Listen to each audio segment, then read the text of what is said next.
साथियों, 21वें सर्ग में हमने सुना कि कैसे रामचंद्र जी को देने से मना करने पर विश्वामित्र जी रुष्ट हो गए और दशरथ जी को कठोर वचन कहे।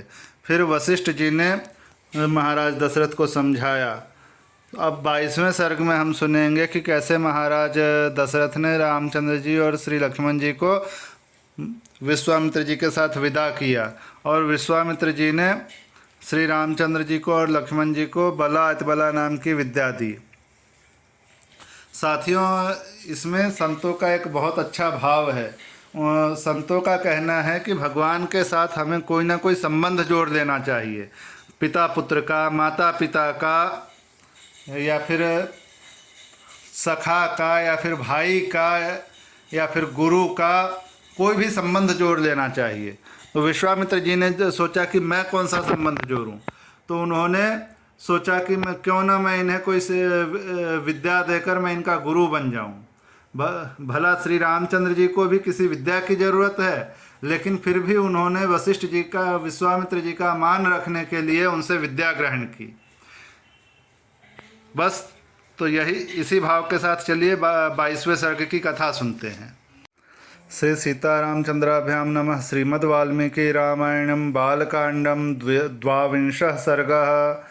राजा दशरथ का स्वस्ति वाचन पूर्वक राम लक्ष्मण को मुनि के साथ भेजना, मार्ग में उन्हें विश्वामित्र से बला और अतिबला नामक विद्या की प्राप्ति। वशिष्ठ के ऐसा कहने पर राजा दशरथ का मुख प्रसन्नता से खिल उठा। उन्होंने स्वयं ही लक्ष्मण सहित श्री राम को अपने पास बुलाया। फिर माता कौशल्या, पिता दशरथ और पुरोहित वशिष्ठ ने स्वस्ति वाचन करने के पश्चात उनका यात्रा संबंधी मंगल कार्य संपन्न किया। श्री राम को मंगल सूचक मंत्रों से अभिमंत्रित किया गया। उस समय में धूल रहित सुखदायिनी वायु चलने लगी। कमल नयन श्री राम को विश्वामित्र जी के साथ जाते से देख देवताओं ने आकाश से वहां फूलों की बड़ी भारी वर्षा की। देवदुंदुभियां बजने लगी। महात्मा श्री राम की यात्रा के समय शंखों और नगाड़ों की ध्वनि होने लगी। आगे आगे विश्वामित्र, उनके पीछे काक पक्षधारी महायशस्वी श्री राम तथा उनके पीछे सुमित्रा कुमार लक्ष्मण जा रहे थे। उन दोनों भाइयों ने पीठ पर तरकस बांध रखे थे। उनके हाथों में धनुष शोभा पा रहे थे तथा वे दोनों 10 दिशाओं को सुशोभित करते हुए महात्मा विश्वामित्र के पीछे 3-3 फन वाले 2 सर्पों के समान चल रहे थे। एक ओर कंधे पर धनुष, दूसरी ओर पीठ पर तुनीर और बीच में मस्तक। इन्हीं तीनों की 3 फन से उपमा दी गई है। उनका स्वभाव उच्च एवं उदार था।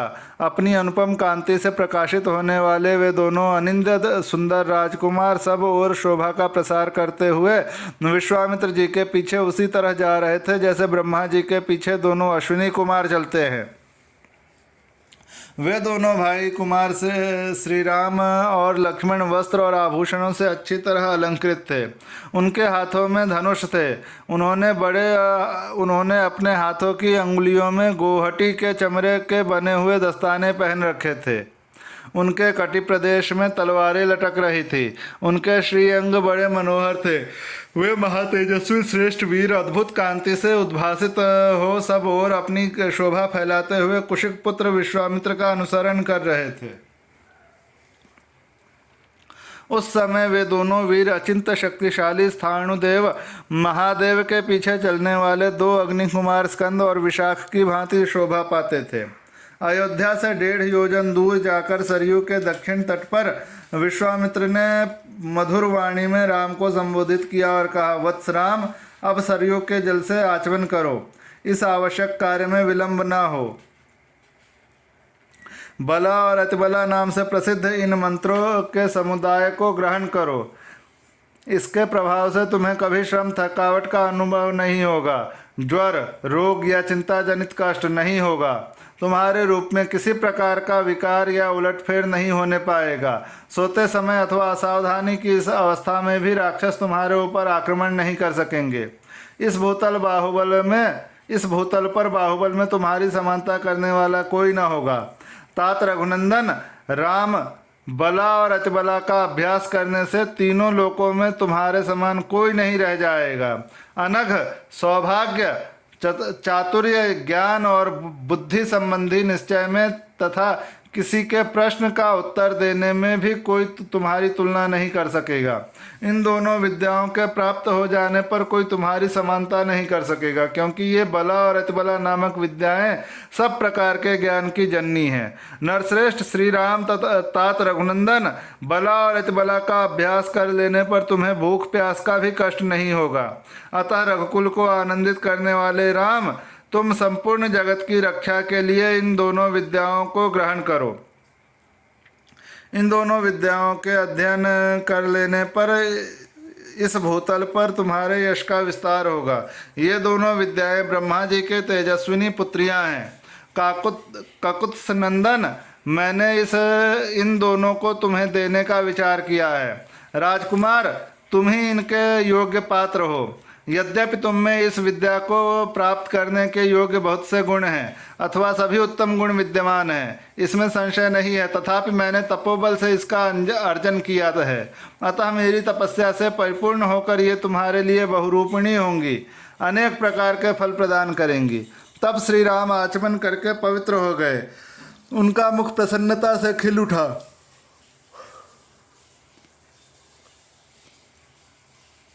उन्होंने उन शुद्ध अंतःकरण वाले महर्षि से वे दोनों विद्याएं ग्रहण की।